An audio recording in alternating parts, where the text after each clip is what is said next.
देवी द्रौपदी बार बार उद्धरण दे रही है, गीधराज जटायु जैसा भी विवेक नहीं है क्या तुम्हारे पास?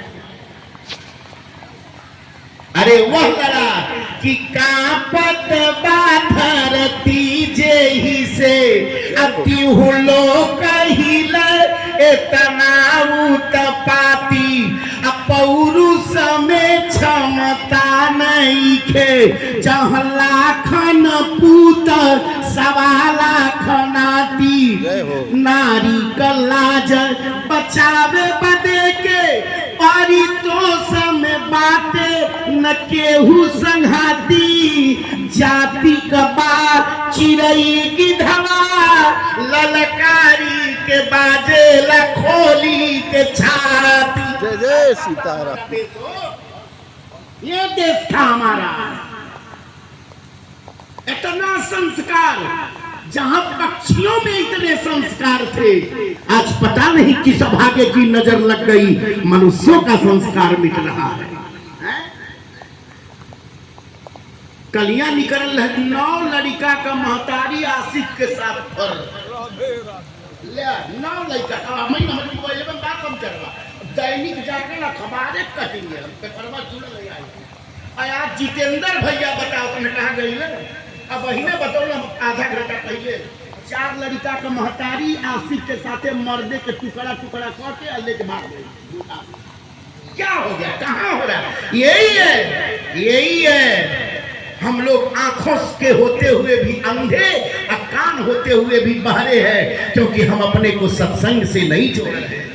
आई गति है, एक ठे कलाम पढ़वा के देख ला, 1 लाख मुस्लिम रहिए विरोध करत रहा घूम घूम लोग, तो हमके तो तोहरे लोन से नहीं लगत ना, कम से कम खेलने कुल अपने धर्म के रक्षा खातिर।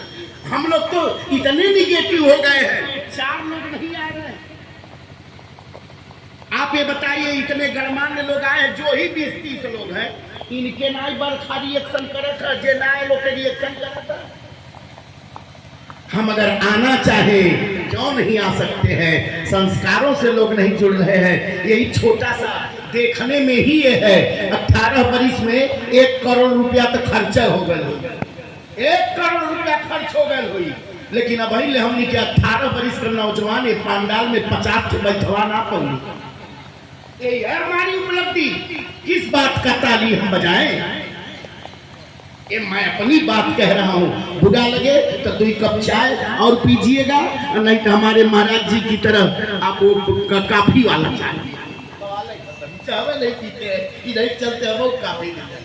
लेकिन आपसे प्रार्थना है, सबको जोड़िए, पूरे परिवार को जोड़िए। कहाँ से आदरणीय इसी जौनपुर के दिनेश मिश्र जी कहते थे कि ध्यान रखना, बेटी को दहेज में कार दो चाहे मत, लेकिन संस्कार जरूर दो। कहाँ जाएगा? देवी द्रौपदी कह रही है, यही मां भगवती सीता के रक्षा के लिए गीधराज जटायु ने अपने प्राणों की बलि दे दी। क्यों? कहाँ गया वो देश? कोई नहीं खड़ा हो रहा था। दुशासन कहता है, ये बता, अगर तुझे भरी सभा में नग्न कर दूं तो कहाँ मुंह दिखाओगी? कहा मुंह नहीं दिखाऊंगी। कहा क्या करोगी? कहा मेरा जन्म यज्ञ के वेदी से है। अरे यज्ञ के वेदी से मैं कढ़ लूं, बलि वेदी के कुंड भले पटी जावे, लेकिन मैं मुड़बै झुकबै न तन्यू, भलहु टुकड़े टुकड़े कटी जावे। तेरे जैसे पापी से अपनी दया की भीख नहीं मांगूंगी, चाहे भले मैं बलि की वेदी पड़ जाऊं। अगर मांगना होगा, निवेदन करना होगा, तो केवल एकमात्र परमात्मा सत्ता से। इसीलिए लोगों ने कहा सर्वम त्यक्त्वा हरिं भजे।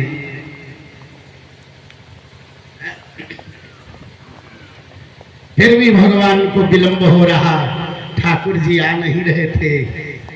देवी द्रौपदी ने भैया और बहन का रिश्ता जोड़ दिया, और उस रिश्ते के कारण अब भाई जब भैया बनाया तो भैया तो द्वारिका है, द्वारिका से चल के आने में टाइम लगेगा ना।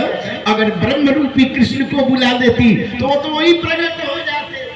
लेकिन जे जथामाम प्रपद्यन्ते दास तथैव, जो जिस भाव से बसता उसी रूप में मिलते और स्वीकार करते हैं भगवान। लेकिन द्रौपदी का वचन देखिए, और रोने लगी और भगवान से कहने लगी, गाढ़ में जो बिसरई में हरी जातों से हम बोल बनाई। आज से बोला चाली बंद है कन्हैया। अब मत कहना कि तुम मेरी बहन हो, अब नहीं बोलने हैं। इतनी अंतर संवेदना की गाढ़ में जो बिसरई में हरी जातों से हम बोल बनाई। तू बहिनी बहिनी कहबा फिर नात कबो हम जोर बनाही।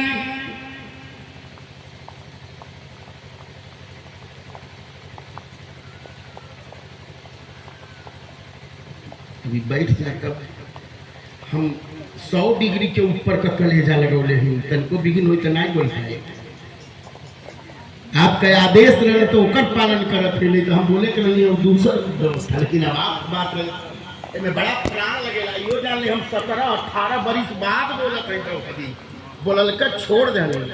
पहले बोली तो इतना छंद पर हमरे रटले रही कि 4-4 घंटा बोली खत्म नहीं हो सके। लेकिन अब तो छोड़ देली, ऐसे छोड़ देली कि अब जैसे जैसे उत्तरोत्तर व्याख्यान की वृद्धि होती है तो में बड़ा बल लगेला। में तीनों दिनों जितना शक्ति लगौली अजुए लग गई। बल वृंदावन बिहारी लाल की। इसलिए गाढ़ में जा बिसरई हम हरि जातों से हम बोला बनाही। तू बहिनी बहिनी कहबा पर नाटक हम जोर बनाही। सावन में तोहे बांधे बदे जरई फिर ताल में बोर बनाही। हमारे वहां पहले एक परंपरा थी, श्रावण महीने में बहनों को लोग ससुराल से बुलाते थे।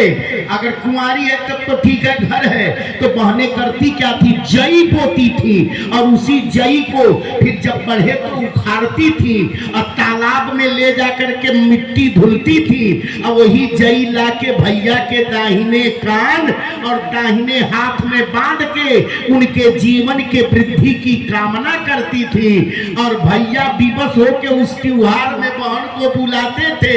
आज द्रौपदी कह रही है, आज भूले हो, उस दिन बुलाओगे तब भी अभी आने वाली। अरे गाढ़ में जो बिसरई में हरी जातों से हम बोल बनाही। तू बहिनी बहिनी कहबा हम नाटक फिर जोर बनाही। सावन में तोहे बांधे बदे जरई फिर ताल में बोर बनाही। पूस में लई खिचड़ी आई बा गठरी सरी जाई पर खोल बनाही। नहीं आऊंगा, खिचड़ी वाला गठरी भी नहीं खुलेगा। सोचो आप कितना ये प्रेम है बहन का भाई के प्रति। इस प्रेम की रक्षा करना हमारा कर्तव्य है। बार बार भगवान से निवेदन कर रही हैं, फिर भी भगवान को विलंब हो रहा है। और इतना ही नहीं, इस बार तो जो बात कह दिया देवी द्रौपदी ने कि मानो हमको लगता है अब इसके बाद कुछ बच नहीं रहा। देवी द्रौपदी ने कहा, सुनो, बहुत कर सकते हो तो सावन में नहीं बुलाओ, रक्षा के लिए नहीं रक्षाबंधन में बुलाओ, लेकिन एक बात ध्यान रखना, एक समय आएगा, कहा कब? कहा जब भाभी को कोई बेटा होगा। तो अभी तो आपके पास एक बेटा है, एक है, कभी तो किसी दूसरे पत्नी को बेटा होगा। तो जब होगा तो एक प्रद्युम्न ना रही है। आपके पास आप क्या सोच रहे हो कन्हैया? केवल एक बेटा यही प्रद्युम्न रहेगा? ना ना ना ना ना ना, अभी दूसरा भी होगा। एक प्रद्युम्न ना रही है, अब ही बिटिया बेटा वा बड़ हुई है। तौने दिना हम आई बना तोहे भेजी के भौजी जरूर बोलई है। तू गोलवा परब हमरे पुरखा भी तोहार मनाई न पई है। आ तू बहिनी बहिनी कहबा पर सौरी बिना पोतल रही गई है। तब कोई सौर पुताई किसको बुलाओगे? बहन की ही तो आवश्यकता है। तब कहां मुंह दिखाओगे? नहीं आऊंगी चाहे कुछ भी हो जाए। फिर भी भगवान को अभी विलंब हो रहा था। अपनी बातों को देवी द्रौपदी कहे जा रही थी। देवी द्रौपदी ने कहा, एक कन्हैया, हम आपसे कहती नहीं कि आप मेरे रक्षार्थ आओ, पर हम बहुत धर्म संकट में हैं। इसलिए धर्म संकट में है कि नंगी हमें सब देखना चाहे। सबकी यही इच्छा है। ये जितने बैठे हैं, अगर मेरी रक्षा के लिए आगे नहीं बढ़ रहे हैं तो इन सब के मन में ही है कि मैं भरी सभा में नग्न कर दी जाऊं। अब आपके सिवा कौन मेरी रक्षा करेगा कन्हैया? नंगी हमें सब देखना चाहे। अब पूरे सभा की एक ही आवाज है, खींची ला धोती यही चरचावा। जानो न मैं वीर ना मोरे भागी में कैसन काव विधान रचावा। मुझको स्वयं नहीं पता है मेरे भाग्य में क्या है। एक तो है तजी देश देशांतर के ठकुरान यही ठकचाबा। यादव वीरन वंश कना है, खाली भरोसा तोहार बचावा। ठाकुर जी, सुना जाता है जब कोई संकट में आ जाए, विपत्तियों में पड़ जाए और आपका शरण ले ले तो आप उसके लिए अपनी बाहों को बढ़ा देते हैं। तो मेरे लिए भी बढ़ा दो। और आप ये कह सकते हो कि द्रौपदी इतनी बड़ी दुनिया है, केवल तुम ही तो दुखी हो नहीं, अन्य लोग भी बड़े बड़े लोग दुखी हैं, तो क्या करें? तो मैंने एक बात सुना है, आपकी बांह सुना है बहुत बड़ी बड़ी है। तो ऐसा करो कि एक बांह मेरी तरफ बढ़ाओ और दूसरी बांह दूसरे की तरफ बढ़ा दो। और मेरे पास समय नहीं है, मेरी रक्षा कर दो। देखिए कैसे कह रही है। परम आदरणीय श्री स्वर्गीय चंद्रशेखर मिश्र जी के द्वारा रचित द्रौपदी प्रकार खंड काव्य के यह रचना आपको सुना रहा हूं। देवी द्रौपदी ने कहा, छोटी छोटी नाही तोरी बड़ी बड़ी बात, एक हर एक ओहर बढ़ाई हमहू से ढेर केहू विपत्ति में होखनाथ। इतने कहब तूनो साथे नी बताई द।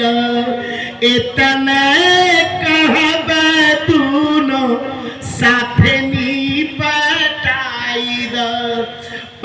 पांडव प्यारी बाट बहिन तोहारी बाटे। ये देखो हृदय से महाराज जी करुणा जाग गई हृदय में, सच्ची करुणा। ये दर्द है वक्त का। व्यक्ति परिस्थितियों के परे कितना भी संकट में आ जाए, पर भगवान को नहीं भूलना चाहिए। देवी द्रौपदी का दर्द है ये कि पांडव प्यारी बात बहिन तोहारी बात, पांच पांच पुतन का सग महतारी बा, एहर से हारी बा ओहर दूत कारी बाट। अरे बहुत लचारी पति मिलल जुआरी बा, बहुत लचारी पति मिलल जुआरी बा। कन्हैया आपके सिवाय कौन मेरे लिए खड़ा हो सकता है? हर पत्नी का पति ही उसका भगवान है, पर अगर पति किसी अधर्म में फंस जाए तो फिर उस पत्नी की रक्षा तो परम पति जगत पति कन्हैया ही उस स्त्री की रक्षा कर सकते हैं, और कोई नहीं कर सकता। आप हमारे लिए खड़े हो जाए। और इतना कहना था कि मानो ठाकुर जी का सिंहासन डगमगाने लगा। तब तक अचानक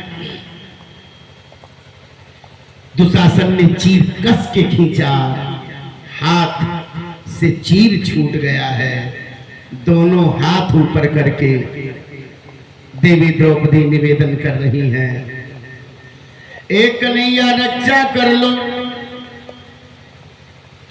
कैसे कह रही है? अरे मोहन माधव नंद कनंद, मोहन माधव नंद के नंदन, हे यशोदा सुत कृष्ण मुरारी,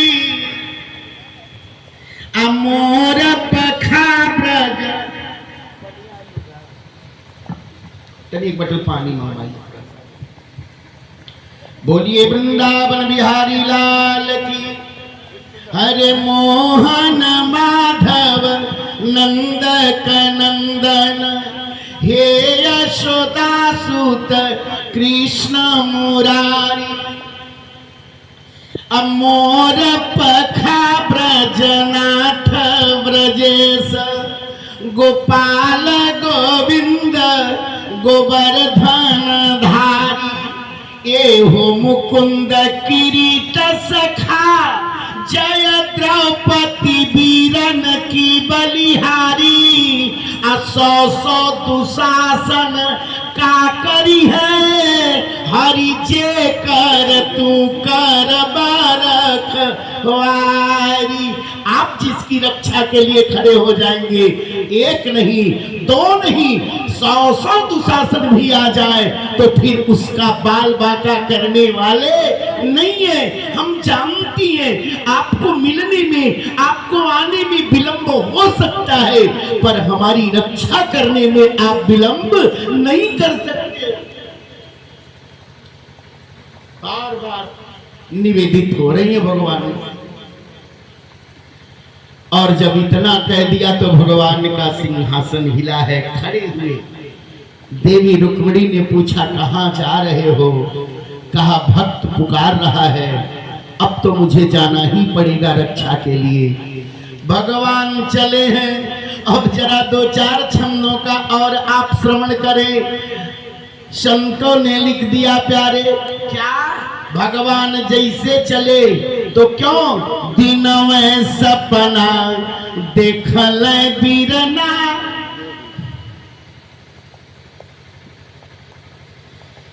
दिन में सपना देखल बीरना, पहिली पड़ली बड़ आफत माही।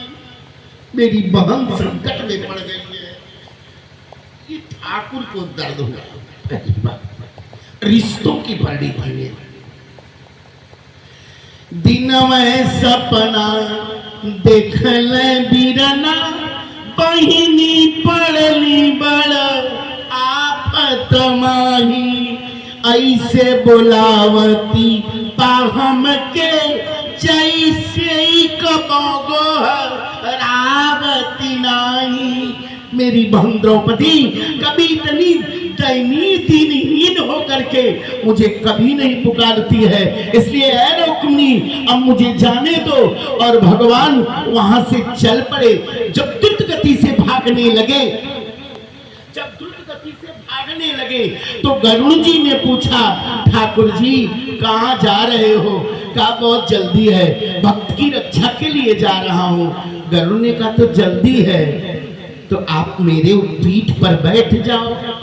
मान लीजिए हम लोग को कहीं जल्दी जाना हो तो घर में साधन हो तो साधन पर बैठ के जाने में और जल्दी हो जाए। तो भगवान ने कहा ना गरुण, हम बैठ नहीं सकते हैं। क्यों? कहा इसलिए नहीं बैठ सकते हैं कि आज अगर हम नहीं गए तो विलंब हो जाएगा, मामला बिगड़ जाएगा। भगवान दौड़ने लगे। अब भगवान दौड़ने लगे, गरुड़ चिल्लाने लगे, बैठ जाओ ना। नहीं बैठ रहे थे। गरुड़ ने कहा सुनिए एक बात सुन लो। का क्या? का कहले गरुड़ा हरी पीठिया, सम्हारी धारा चारी पंख मारी के, आकाश ओर बाई दे। कितनी जल्दी है। आज तक कोई आकाश का ओर छोर नहीं डाल पाया, पर आपका भक्त दुनिया के किसी कोने में होगा, केवल 4 पंख लगाऊंगा और आपको वहां जुटा दूंगा। शर्त है पीठ पर बैठ जाओ।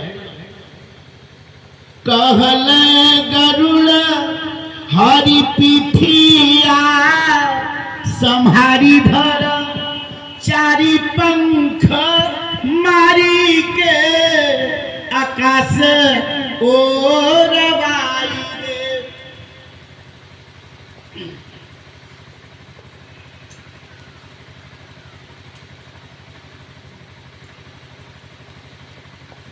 छोटी मोटी भैया बाद में बात कर लीजिएगा थोड़ा सा।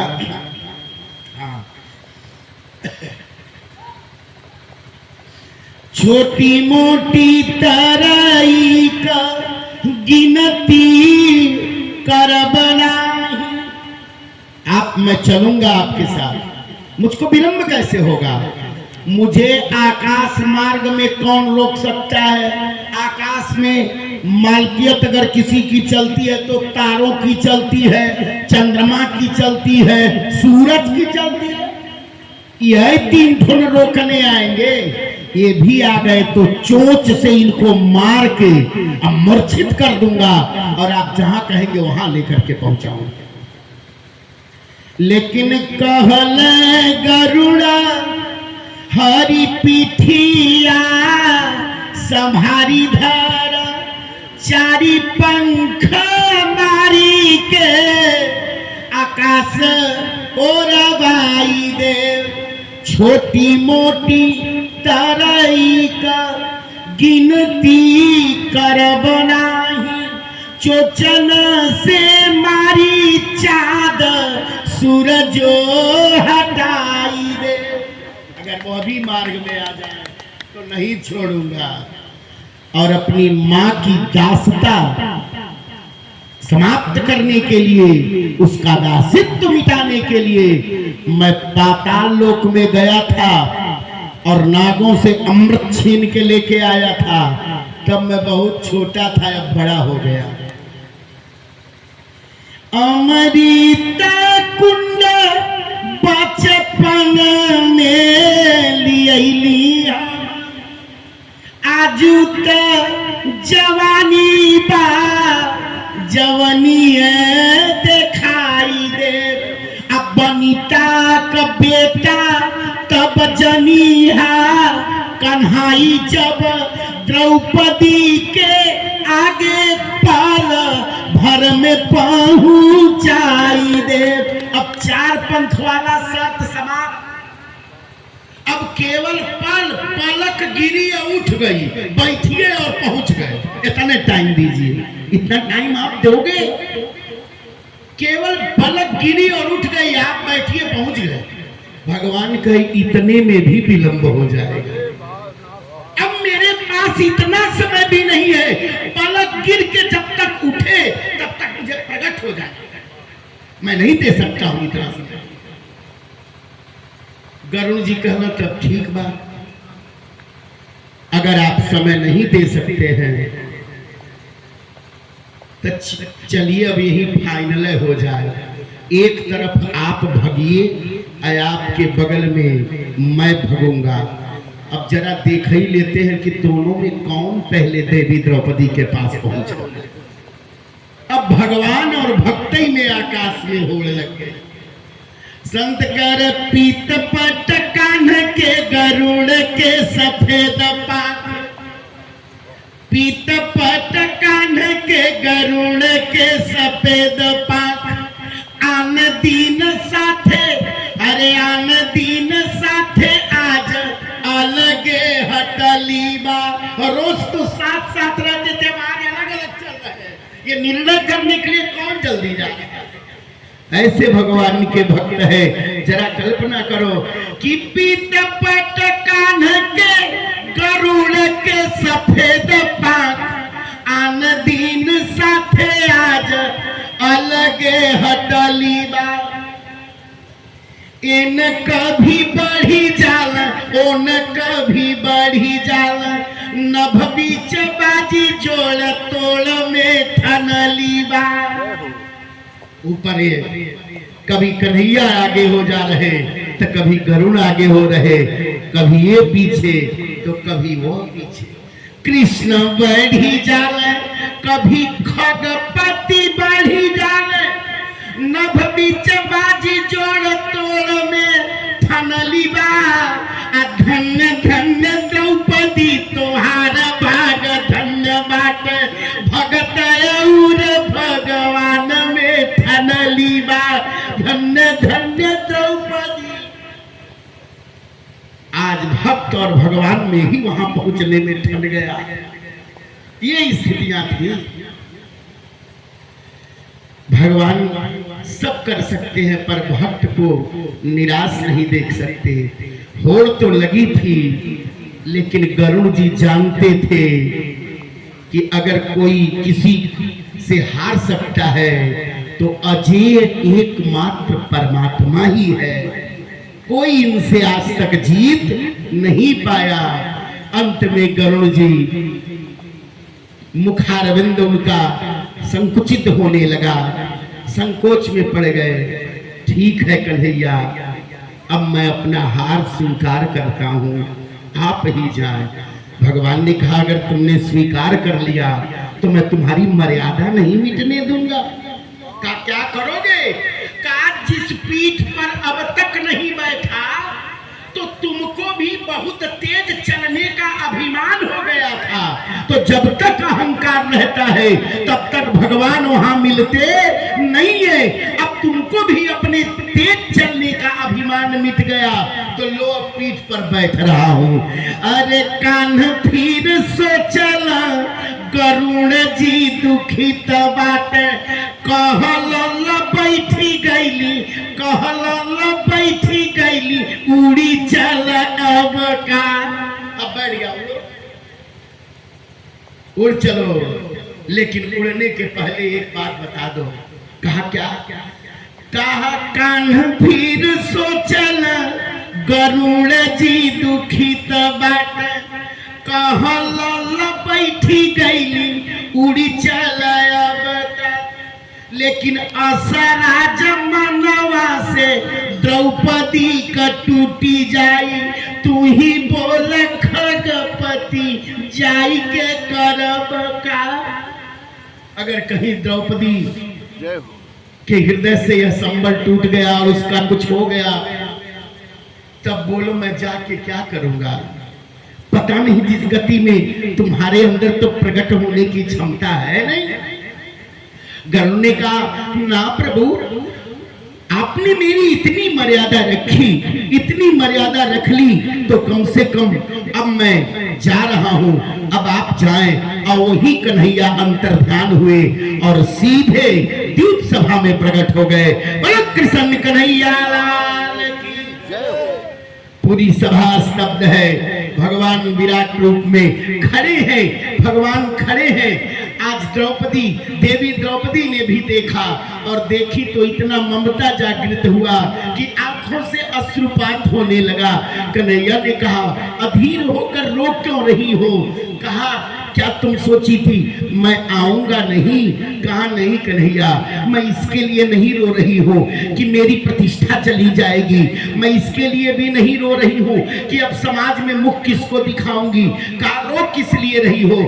रो इसलिए रही हूँ कि भरी सभा में इन पापियों के सामने जो मैंने आपके नाम को पुकारा है और आप आने में विलंब कर रहे थे, तो कहीं विलंब हो गया होता तो भक्तों का आपके नाम पर से विश्वास न उठ जाए, इसलिए रो रही थी। और उसके बाद भगवान मना रहे हैं, मानो रोना बंद करो, नहीं बंद होगा। लेकिन भगवान सांत्वना दे रहे हैं, बोलल कान धर्मन धीरज, कान के घबराइल बाल। इतना क्यों घबरा गई हो? आ गया है तेरा भाई, अब कोई कुछ नहीं कर सकता, लेकिन तू केवल मुझसे बात करती रहो। अरे बोलल कान धर्मन धीरज, कान के घबराइल बाल। साड़ी के ऊपर साड़ी ओढ़ाइब, काहे बदे ऋषि आइल बाल। क्यों इतनी नाराज हो? मैं कहीं रुका भी नहीं, पता कर लो। राह में पानी भी ना पियली, तब गाल फुलाई कोहाइल बारू। सारी दुआरी का हो तोहर लुगरी बदकारी सी आइल बारू। पूरी द्वारिका तुम्हारी है, वस्त्रों की फैक्ट्री लगा दूंगा। तुम बात करो और सुनो। इस बार तो भगवान ने मानो प्रेम के पांत को तोड़ दिया। कहा, तुम भूल सकती हो, लेकिन कटे हुए अंगुली का दाग मुझे अभी भी दिखाई दे रहा है। और देखो द्रौपदी, कान कहे भरी आखी लखा, बहिनी के गोहारी में भाई खड़ा बा। आचर फारी तू ही बन्हलू, अब ही अंगुरी में निशान पड़ाबा। भैली तोहार बड़ी रिनिया, कर्जा बढ़ल बड़ सूद चढ़ावा। लाज तोहार बियाज में राखब, मूल तोहार पड़ा के पड़ावा।